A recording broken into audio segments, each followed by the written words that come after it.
Hey, Calc students, we're going to do some notes here. Section 2.2, differentiability. Okay, being able to differentiate. So we're going to take a look at while the derivative might fail at some point, a, or at x equals a, it will not work. You can't differentiate there. We'll talk about that. We'll talk about local linearity, numerical derivatives on a calculator, and graphing on a calculator. And then if it is differentiable, then it's automatically continuous, okay, at a point. So let's start. So a function will not have a derivative at a point where the slopes of the secant lines fail to approach a limit as x approaches a. So you do a right-hand limit, a left-hand limit, look at their slopes. If they're different, then the limit does not exist. Now, there are four specific cases of that.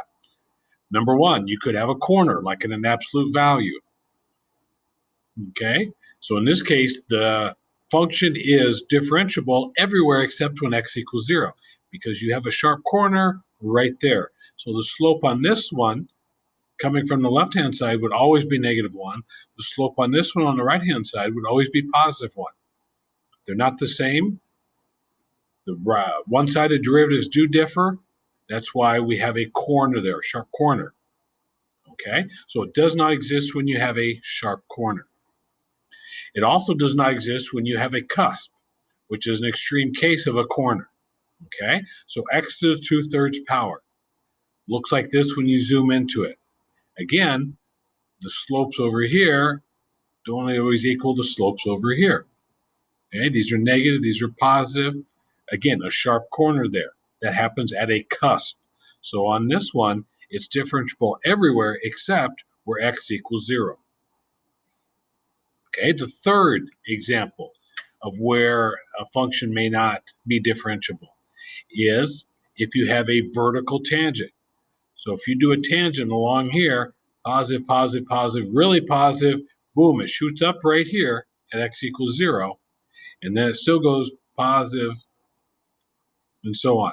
But we had a vertical secant line right there. Okay? That is not differentiable at x equals 0. It's differentiable at 1, it's differentiable at 2, everywhere except when x equals 0. So we've got absolute value, not differentiable at 0. We have a sharp corner or a cusp, really sharp corner is a cusp. That is not differentiable. Now we have a vertical tangent. That is not differentiable. And the fourth way is when we have a discontinuity here. Okay, so here's a piecewise graph. When x is less than 0, we always get -1. And then when x is greater than or equal to 0, we always have a value of 1. So it's discontinuous right here. We have a jump. If it's discontinuous at a point, it does not exist. The derivative does not exist at that point then. Okay, so this one is not derivative at x equals 0. Those are the four cases. Okay, so let's take a look. Here we have a piecewise linear function. Okay, if we go through and do the definition of a derivative, the right-hand derivative turns out to be 4. The left-hand derivative turns out to be 0. They don't equal each other. The function is not differentiable at x equals 0. And if we look at the graph, you can see the 4x, so that always has a derivative of 4. Here, we've got different derivatives, but as you get close to 0, it's not going to be the same as 4. So there we have somewhat of a sharp corner there. Okay? Now, most of the functions that we talk about in calculus are differentiable, but there are some that will not be able to.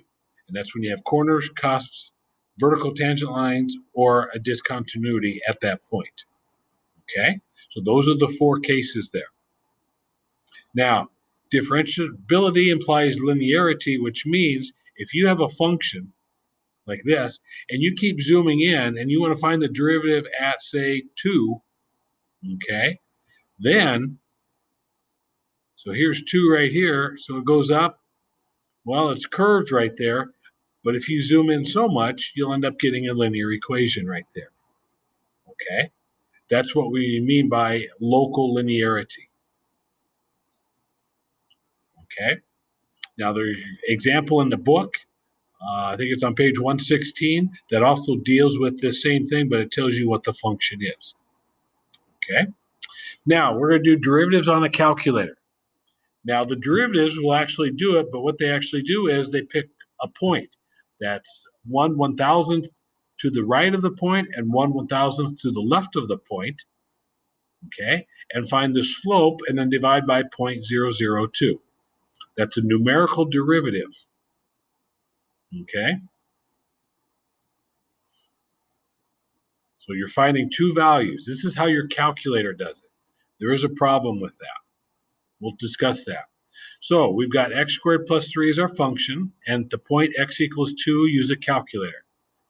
Okay, so if we use a TI-83 or 84 that's in classic mode, you do a math and then number 8, which is n-deriv, and then you type in the function, comma. Now you're taking the derivative with respect to x, so you have to have that x there, and then comma 2. So this tells me that we're going to find the slope of this equation at x equals 2. Okay, now we could go through and do the long way, definition of a derivative, and then stick in our function. Okay, the definition of the derivative actually turns out to be 2x, so you pick 2 in there, 2 times 2 is 4.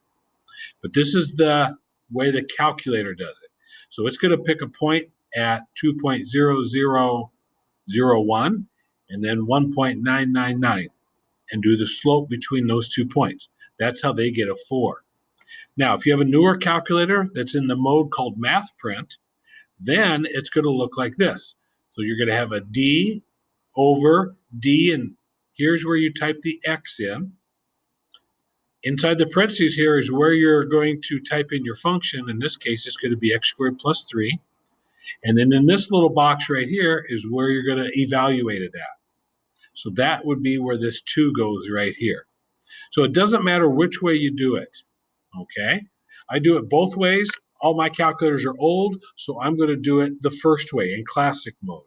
The newer calculators do it in Math Print mode, okay? You get the same answer either way, okay? But that will find the derivative value at a certain point, okay?